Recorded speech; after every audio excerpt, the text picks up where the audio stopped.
Lenz's law.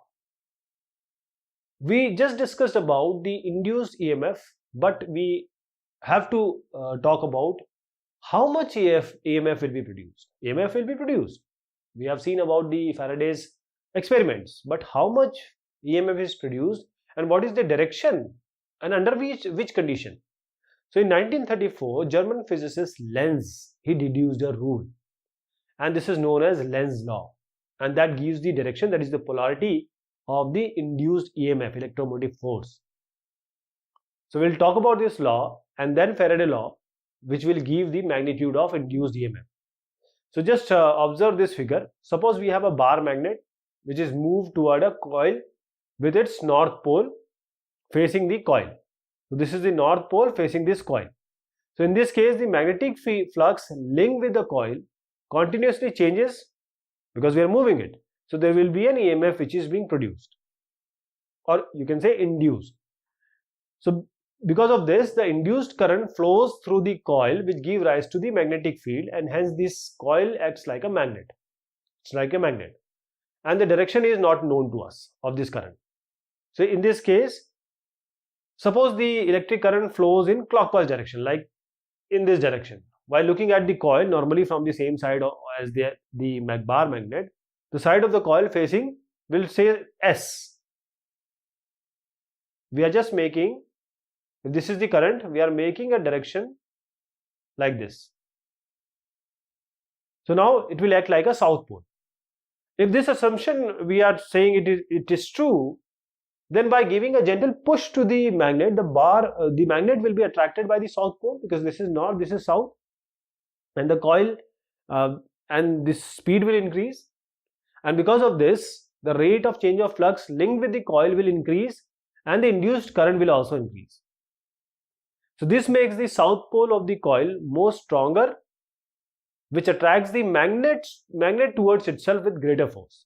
So in this scenario, the magnet will be accelerated more faster in this direction and more toward the coil in this direction. So velocity and kinetic energy of magnet will increase. So the induced current will also continuously increase. If there is an external resistance, say R, which is connected to this coil, if we say we have a resistance R which is connected to this coil, the joule heat produced in it will continuously increase according to, we know that Joule's law is I square RT. This is the joule heat. So in this scenario, no other mechanical work is done. We are just giving a gentle push on the magnet. Even though we have this I R square T, heat energy produced continuously without expending any energy, and we know that because of the law of energy, we cannot produce energy without any cost. There has to be some input, some stimuli. This is so our assumption that the end of the coil facing the magnet acts like south pole. When the north, this is acting like a south pole. When the north pole magnet is moving towards or move towards the coil, it becomes wrong. Right? It is not wrong. Our assumption were wrong.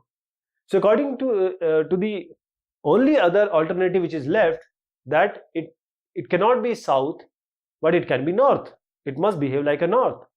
It must restrict this north from coming here. That is, the current must flow in the anti-clockwise direction. That is, if current flows like this, then we can make N like this. So it has to be a north pole. Anti-clockwise direction the current should flow. And which is anti-clockwise manner when we view this figure or this normally with the side of the magnet. That means it is opposing the charge. Therefore, there is an increase in there is an increment in the flux. So if this is true, we say that our assumption was failed, and we say our assumption has to be converted to N, north. So if this is true, then there will be a repulsive force between this is north pole, this is north pole. So there will be a repulsive force of a magnet and the induced north pole of the coil. Therefore, the mechanical work is required to be done applying continuous external force in order to maintain the motion of the magnet towards the coil against the repulsive force. North and north, they repel each other. So there has to be external force. So if this is happening, the heat energy I square RT, which is produced in the coil, can be said to have produced at the cost of the mechanical work that is actually implying or working to keep this to counter the repulsive force of north-north. We are working hard to keep them at some distance, or bringing this north pole near to the coil. So this is consistent with the law of conservation of energy. So this discussion shows that the induced EMF, or you can say induced current, is produced in such a direction that the magnetic field produced due to it will oppose the cause. Here we are moving the magnet, so it is a motion of the magnet that produces it. And this statement is known as Lenz's law, which gives the direction of the induced EMF. So induced EMF always oppose the cause or the stimuli which produces it.